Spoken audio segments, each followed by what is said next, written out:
The Yantar directed lasers at our pilots. That Russian action is deeply dangerous. On November 19th, 2025, off the coast of Scotland, a British pilot is flying a $200 million machine. Suddenly, bam! His world turns into a deadly neon green. Temporary blindness, disorientation, and in just a few seconds, the entire crew will plunge into the icy waters of the North Sea. Beneath that pitch-black water on the deck of the Russian ship Yantar, some sailor is probably smirking. He thinks he is invincible with that high-powered laser dazzler. But he is dead wrong. That laser didn't scare anyone away. It was like turning on a spotlight in the jungle to call in the predators. And the predator this time was a coordinated US Navy trap that Moscow never saw coming. First look at the map. The Yantar is here, right in the UK's exclusive economic zone EEZ, exactly 45 miles off the coast of Scotland. This stretch of water is the throat of the global internet, where vital undersea cables like Cantat3 and Atlantic Crossing 1 run. Imagine this 97% of financial data work emails, and even the YouTube video you're watching right now all run through these fiber optic cables lying dormant on the seabed in this area. If Russia cuts it, Amazon stops delivering your credit card, becomes useless plastic, and Wall Street goes dark. This isn't a fishing ground. It's the master circuit breaker of the Western economy. About Yantar Project to 2010, Moscow calls them oceanographic survey ships. Sounds poetic, doesn't it? But in NATO naval terminology, that's a euphemism for cable-cutting spy ship. Yantar actually belongs to Guji Main Directorate of Deep Sea Research, designed specifically to gather intelligence and prepare for underwater sabotage operations during wartime. It carries multi-frequency sonar seismic gear, and the nastiest part, 2 deep-diving submersibles, the AS-37 Russ and AS-39 Consul. These can dive to 6,000 meters. Their robotic arms aren't for picking coral. They are designed to clamp onto cables and snip. Legally, the Yantar has the right to be there. But that night, the UK knew for certain it was up to no good. They weren't guessing. They were judging based on the ship's lengthy rap sheet. Yantar has a very shady past. The ship was spotted loitering near the Nord Stream pipeline just before it exploded in 2022. Throughout 2023-2024, it also frequently monitored submarine cables in the Atlantic. And this is the second time this year that the Yantar has been deployed to British waters.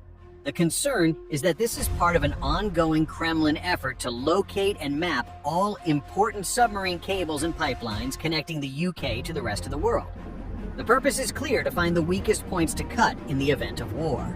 And its behavior that night only confirms this. Since early November, the Yantar has turned off its Automatic Identification System AIS, leaving only its maritime radar on for surveillance. For those unfamiliar, AIS is like a radio transmitting license plate. All civilian vessels must have it on to avoid collisions. For commercial vessels, turning off AIS is illegal, while for military vessels, it's a way of saying, I'm up to something shady, don't look at me.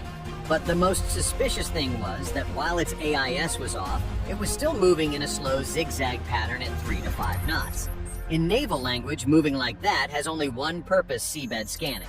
But turning off AIS only fools merchant ships. For the Royal Air Force's P-8A Poseidon, this trick is completely useless. The P-8 uses AN/APY-10 radar to detect metal hulls and wave signatures regardless of darkness. At the same time, the aircraft system checks the signal and confirms radar sees the ship, but AIS is silent. Imagine this. You see a black truck driving around a wealthy neighborhood at 2 a.m. with its headlights off and license plate covered. You don't need to be a detective to know it's not making deliveries. It's trying to break in. The threat is immediately identified. The P-8A activates its alarm and descends to record confirmation. The result: based on precise electronic support measures, ESM data, the P-8A scanned the sea surface with synthetic aperture radar, CR, and infrared IR sensors. Despite the darkness, they detected unusual water disturbance and thermal signatures from the submarine as it surfaced. Although it was only a few seconds, it was enough to confirm the reconnaissance activity. When they spotted the British aircraft, the Russians panicked. They activated their defensive weapons and optical dazzler system, which they aimed directly at the cockpit. They did this to blind the camera and the pilot, forcing the aircraft to fly away and creating dead time for the submarine to escape. Shining a laser at an aircraft is not playful. It is an act of gray zone warfare. The Russians made a fatal mistake. As soon as that laser beam was activated, it triggered a deadly chain of NATO electronic actions, a coordinated trap waiting at the bottom of the sea. The British pilot in the P-8 was blinded. Instinctively, he pulled back on the controls, sending the aircraft soaring upward to escape the laser's lethal range. On the deck of the Russian ship, Yantar, some sailor, was probably smirking, thinking he had won by chasing away the intruder. But they were sorely mistaken. The British pilot did not flee. He was executing NATO's Iron Discipline protocol. Better to retreat by the book than take risks, but never lose sight of the target. Just before turning away, the P-8 dropped a series of sonobuoys and uploaded the target's full coordinates to the Link 16 network. Think of Link 16 as a giant group chat for the military, but instead of sending text messages, it sends real-time coordinates to all allies in the area. Human eyes may be blind, but machine ears are not. The British P-8 managed to mark the crime scene's location before leaving. Who got the message? The U.S. Navy. You may ask, why was the U.S. there at that exact moment? If you didn't know, the U.S. has actually always been there. In a tense geopolitical context, the North Sea region is part of the Yukon Gap, the only lifeline for Russia's northern fleet to reach the Atlantic Ocean. Since 2022, NATO has implemented a policy of persistent presence to maintain a continuous and credible military posture in the area. It's like a cop car parked in the dark at the end of the street. When trouble starts, they don't need to be called, they just flip on the lights. At the bottom of the sea, the submarine USS Indiana Virginia class was lying in wait. It moved into the baffles, the blind spot, behind the Yantar, collecting detailed acoustic signatures of the AS-37 submarine's engines as it began its underwater journey. Did Russia think their mini-sub was invisible? To a sonar technician on a Virginia-class submarine, the sound of the Russian submarine's engines was as loud as a blender. We heard everything. The USS Indiana was completely silent, using its bow sonar to record the Russian submarine's trajectory. But Russia's biggest mistake wasn't underwater, it was in the sky. To accurately aim that laser beam at the British aircraft's cockpit, the Yantar had to activate its navigation sensors and high-powered targeting systems, and the moment they turned that radar on, they created an electronic scream. It shattered the silence of the electromagnetic spectrum. At 35,000 feet, another U.S. Navy P-8A flying in absolute silence, MCON, heard that scream. This P-8 wasn't there to take pictures. It was a specialized variant on a SIGINT signal intelligence mission. The plane's AN/ALQ-213 system didn't jam immediately. It acted as a crime scene recorder. It captured the live fingerprint, the exact frequency pulse rate, bandwidth of the Russian radar. The Link 16 data was the address, while this ESM data was the key to neutralizing the opponent. The Russians thought they bought 15 minutes of silence to launch their sub. In reality, they just handed NATO the entire blueprint to neutralize them. The AS-37 sub is in the water. The Yantar's captain is holding his breath, waiting. He thought the sky was clear. But this is where the U.S. starts the psychological games. The U.S. Navy P-8, still hiding in the dark, suddenly sends a narrow-band radar pulse, simulating a targeting lock straight into the area. It doesn't attack. It just brushes against the Yantar's antenna and vanishes. In military terms, this is the knock. It's like walking down a dark alley and hearing the click of a gun hammer right behind your ear. A cold message, I know you're there.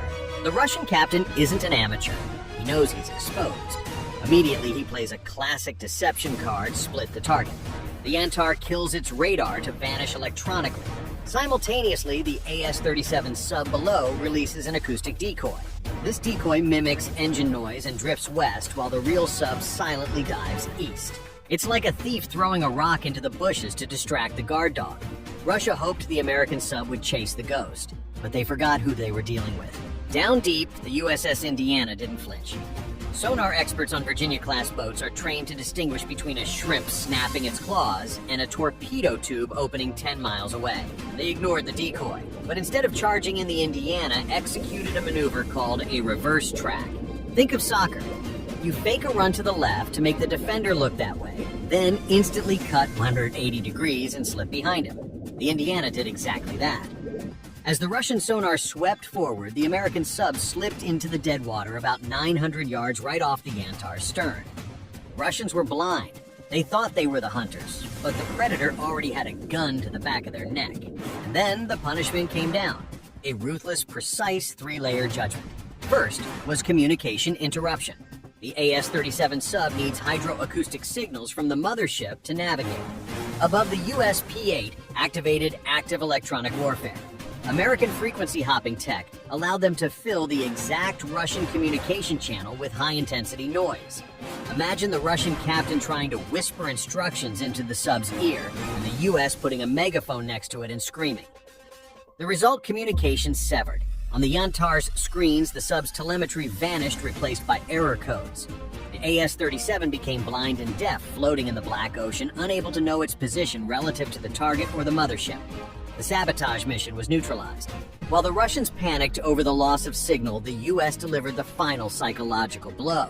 From its position right off the stern, the USS Indiana decided to reveal itself, emitting a single active sonar pulse. Ping. A sharp metallic sound, the unmistakable signature of an American nuclear attack submarine, rang out like a sledgehammer hitting the Russian hull. The entire crew of the Yantar froze. They realized the enemy wasn't miles away. It was right underneath their propeller. At the same time, the British P-8 vision recovered, circled back, turning on its searchlights and radar, sweeping the Russian ship like a pat on the back from the sky. The message to Moscow was undeniable. Your sub is isolated, your ship is locked. We have you surrounded from the sky and the seabed. Retreat or be destroyed. The Russian captain knew the game was over. Not a single shot was fired, but they had been utterly defeated by NATO's information integration. The order was given emergency recovery of the submersible. The Yantar turned its nose north, limping home like a beaten dog. The final scene of that night was the perfect definition of a walk of shame. On the P-8's sensor screens, we watched the Yantar crew frantically hauling the AS-37 back onto the deck like thieves caught red-handed by a homeowner. The lasers were off. The ship headed straight for Murmansk. Above, the British and American P-8s flew wing-to-wing, escorting the unwanted guest out of the EEZ. Not a single shot was fired, but make no mistake, this was a devastating victory. The lesson: it was the failure of a muscle mindset against an information mindset. Russia brought a 20th century weapon, the laser. It's loud, it's aggressive, and it's visually scary. They thought blinding a pilot would win the fight. But the US responded with a 21st century weapon multi-domain integration. We don't need to see with eyes. We see with the electronic spectrum, we listen with sonar, and we speak in data. You can blind a pilot, but you cannot hide from the sensor grid of the United States Navy. While Russia tried to play cat and mouse, the US turned the ocean into a digital iron cage. We proved that in modern warfare, he who controls the information controls reality. This interception didn't just save a fiber optic cable, it was a stark reminder that the arteries of the Western economy are guarded by the quietest, most dangerous warriors on Earth. So, here is my question to you. After this humiliating defeat, do you think Russia will dare to return to these waters to cut cables again? And next time, if they bring a real nuclear submarine instead of a research ship, should the US just knock? Or is it time for a more kinetic response? Leave your comments below about this video, and don't forget to like and subscribe for exclusive military analysis from NavyVector. Bye for now, and see you next time.